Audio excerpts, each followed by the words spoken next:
Hello and welcome. So far, the internet in India was about the first 100 million. The challenge now is to go to the next 200 and the next 300 and of course the eventual 1 billion. Joining me to talk about how it's being done and what are the exciting challenges and opportunities is Rajan Anandan, head of Google in India and Asia. Thank you so much, Rajan. So first question, I know that the 100 million is over. Even until about 18 months ago, even a country like Thailand was almost neck and neck with India in terms of consumption and usage. I'm talking about internet. What's changed so suddenly? Yeah, so first of all, there are 400 million internet users. Yeah. There are 300 million on smartphones, right? And what's really changed is as affordable broadband has been, become much more widely available, right? With 4G and 3G becoming much more affordable. The large-scale products across categories, right? Whether it's video, whether it's search, whether it's messaging, whether it's social, have really exploded, right? So consumption has gone up through the roof. You take a platform like YouTube, for instance, right? We have 225 million monthly active users, and even in the month of January, right, we had 100% growth in watch time year on year, right? So this is about 15, 16 months after the launch of Jio. So as data prices have gone from 4G, data rates have gone from, let's say, 250 rupees a gigabyte down to 10 rupees a gigabyte. I mean, that's just lifted the entire, today, the kind of growth we're seeing across products, across every genre, of every segment of the internet, from a consumption standpoint is extraordinary. We have not seen anything like this in the history of the internet. And a lot of this is driven by video, first-time video users, particularly in India. Yeah, so what we've seen, Govinda, it's very interesting over the last, I'd say, probably 6 to 8 months, right, is, India, if you look at, let's say, go to 2016, for instance, right, there was no question. Every new user started off with, let's say, messaging, then they went to social, then they actually watched a little bit of video. They didn't watch a lot of video because it was expensive, and then they start doing things like search. That's completely flipped now. India has become a video-first internet market, right? Because if you think about it, 750 million to 800 million Indians watch television, right? So they get video, they get entertainment. And now with mobile broadband becoming so affordable, that becomes a reality, right? So they can watch hours of video, which is a product that they understand. So we've actually become a video-first. We are probably the world's first video-first emerging market internet economy, and it's all enabled by affordable mobile broadband. Right. So and how is this converting into revenue? How is this converting into monetization for the people who are spending all this money, either creating the infrastructure or the stuff over it? Yeah, look, so I think India for a long time, right, is going to be about users and usage and consumption, where monetization is going to lag, right? Monetization is happening, but clearly not happening at anywhere close to the pace of growth of users and usage, right? And the reason really satellite is, television, the example you quoted. And the reason is really very simple, right? It's GDP per capita. I mean, India's GDP per capita is $1,800. Until you get to $2,000, you barely have any disposable income.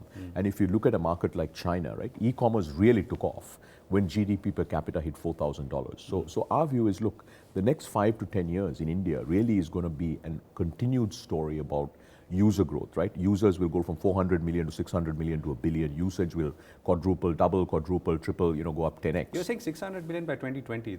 650 million, yeah. Dramatic so jump. Last month, India added 10 million new active smartphone users. The month of December, 10 million new. Month of November, 10 million new, right?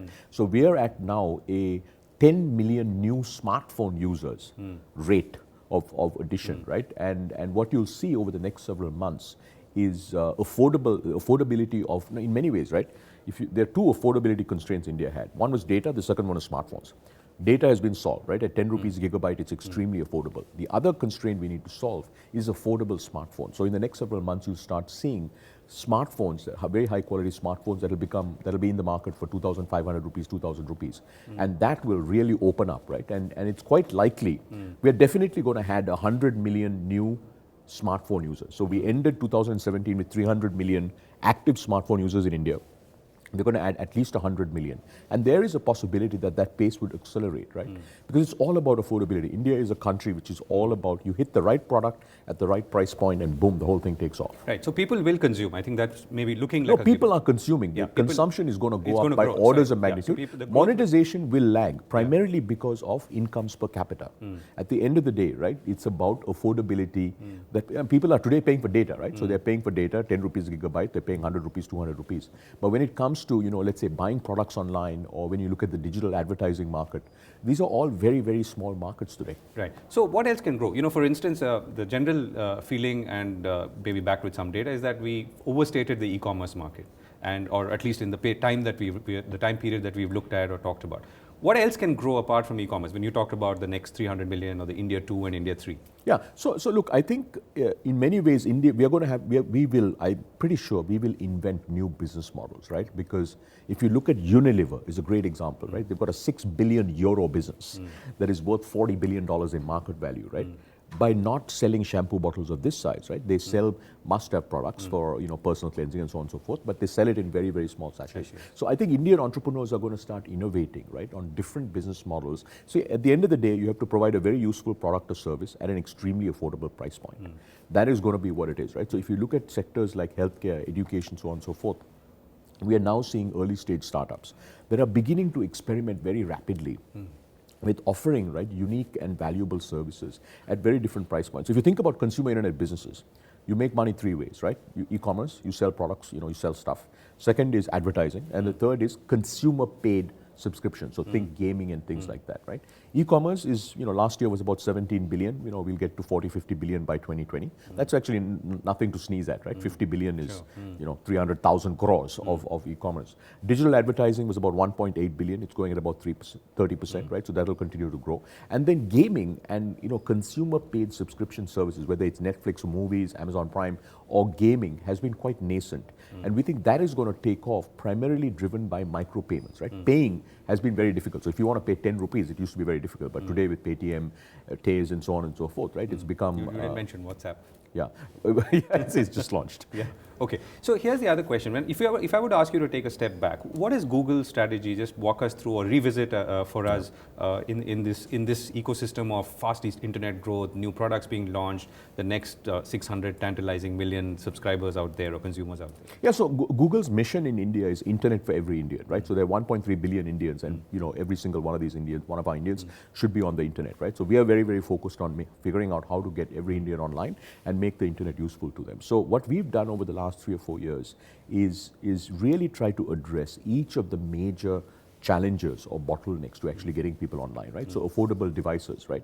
So so when I joined Google 7 years ago, we had less than 10 million active smartphone users, right?